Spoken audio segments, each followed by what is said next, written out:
Hey there, observers. This is Sea Observer, where we see what we can see in SEA. That's Southeast Asia. This week, we spoke with Cynthia Gabriel, an activist from C4 Centre. That's the Centre to Combat Corruption and Cronyism, based in Petaling Jaya, Malaysia. The Malaysian political climate is heating up fast ahead of this year's general election. So let's hear what Cynthia has to say. Roll it! So Cynthia, could you tell us a little bit about what exactly these anti-fake laws are and why they're causing such a stir in Malaysia? Well, thank you for having me on the show. In Malaysia, the anti-fake news law was passed a couple of days in Parliament and also in the upper house, the Senate. This is really an overreach by the Malaysian government. Partly because of the 1MDB scandal. Right. And it has hotted up again after the one of the assets where a luxury yacht was seized by the FBI on Indonesian waters. It's called the Equanimity, and it costs about $250 million. It's part of the stolen assets of 1MDB that was finally seized by the FBI. And so that happened about a month ago, and ever since then the issue of 1MDB has come up, and at a very wrong time for the ruling administration, because Parliament is going to be dissolved any day. Yes. And so part of the justification by the law minister was that the Prime Minister was being defamed by a lot of fake news articles from international media. It's not the international media that's the target. His target are the Malaysian people, because he believes Malaysians are reading fake news about him, or at least that's how he wants to project it. Yes. From international media, which is reputable media. I mean, the earlier media that was actually targeted was The Guardian. And then before that it was the MSN, and before that it was CNBC. So everyone is actually reporting about the 1MDB. So we believe the rush in Parliament was largely due to having it effected right before the elections. Right. So people like us and many media outlets and all that run the risk of violating the anti-fake news law. Easy way for them to actually ensure that the Malaysian people are governed by fear.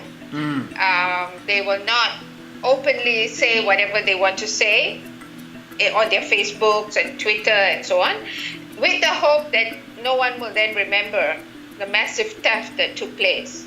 The biggest flaw of the anti-fake news law is that the government is the final arbiter of what is truth in this country. And that is just so wrong, because in many occasions the government needs to account for many of their deeds and many of their actions. So if they decide what is right, what is true, and what is false, which means the DOJ findings of the United States, which stated that 4.5 billion was actually stolen, Yes. is now fake. But you mentioned the elections there. I want to ask about the redrawing of electoral lines just weeks or even days ahead of the imminent general election that is coming up. What's behind this? Yeah, that is the other law that was passed a few days before the fake news law. Yes. And this one had a massive public outcry and legal battles in court. Also by opposition state governments, because there were several very serious concerns. The first was a very serious malapportionment of constituencies, where the largest one now has about 150,000 people per constituency, and the smallest constituency has about 20,000 people. So that's a different size that you're talking about. Yeah.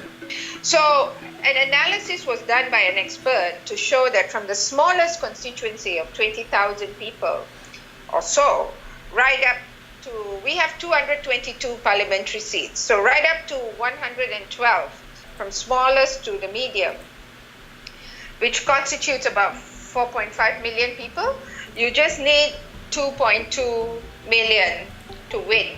And that is not even 20% of the vote.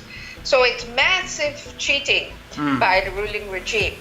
And all of these cases that were taken by the opposition state governments and civil society groups have been thrown out by the courts, rendering again the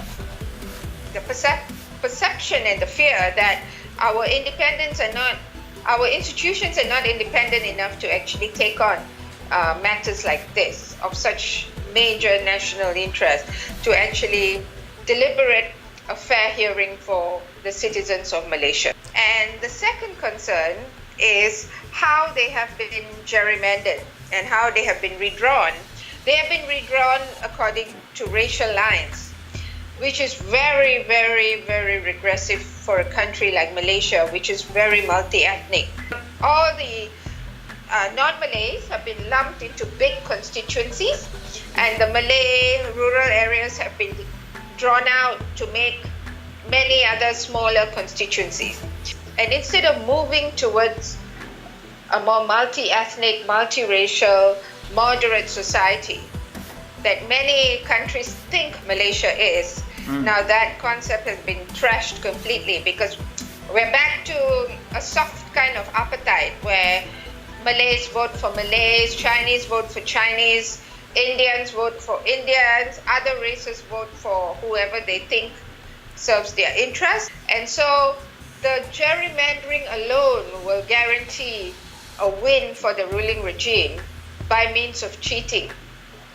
So it's like they have already decided on how to cheat to win the general elections, and it's not a level playing field at all. So even if we don't like the opposition, you would think that they don't have a level playing field to even start off. Yeah, I want to just quickly ask you about the opposition, Cynthia. So how do you feel about the opposition's chances? And beyond that, we know, of course, Dr. Mahathir Mohamad was formerly Prime Minister Razak Najib's mentor, and now he's leading the charge against him. There seems to be an intense personal political drama going on there. How do you think that will play out in the election cycle? Well, that's what everybody's very excited about, because the political fever in Malaysia is one that's bizarre and never seen in many countries. And I must tell you that today, the drama for today, every day there's something new. The drama for today is Dr. Mahathir's party, the new party, has been deregistered by the Registrar of Societies here in Malaysia. And this news just came out about an hour ago. Oh, really? So, yeah, so they are unable to now contest under their party logo. In the Electoral Commission has deregistered them? This is the Registrar of Societies, which is Registrar. another government arm. I see. Has deregistered the party for not complying with some small technicalities and so on. So even though Dr. Mahathir's party is doing very well and he has managed to bring the opposition to new levels of political unity, things look so much more hopeful for the opposition now, but they are being handicapped more and more. Their arms, their legs, their limbs are being cut off even before they are standing at the starting line of the race. That the Barisan Nasional, the ruling regime, has already run ahead of the race and is already like halfway through the point of the race in which they can meet the finish line much faster. So with a race like that, I believe we're not going to have a very free and fair election. So the one other thing I'd like to say here is that we need more foreign observers to come and observe the general election. Yes, well, it seems, Cynthia, that there is just such a whole lot going on over there, and as you say, it's coming out day by day, so we'll have to keep posted and to keep up to speed with events as they unfold in the coming weeks leading up to the election. Thank you so much for your time, Cynthia Gabriel from C4 Centre. Thank you. We'll see you next time. Thank you. Bye-bye. Bye. Okay, so as Cynthia says, the international media, and especially us in the Southeast Asian region, need to keep our governments accountable through true news. So, catch us next time on Sea Observer as we see what we can see.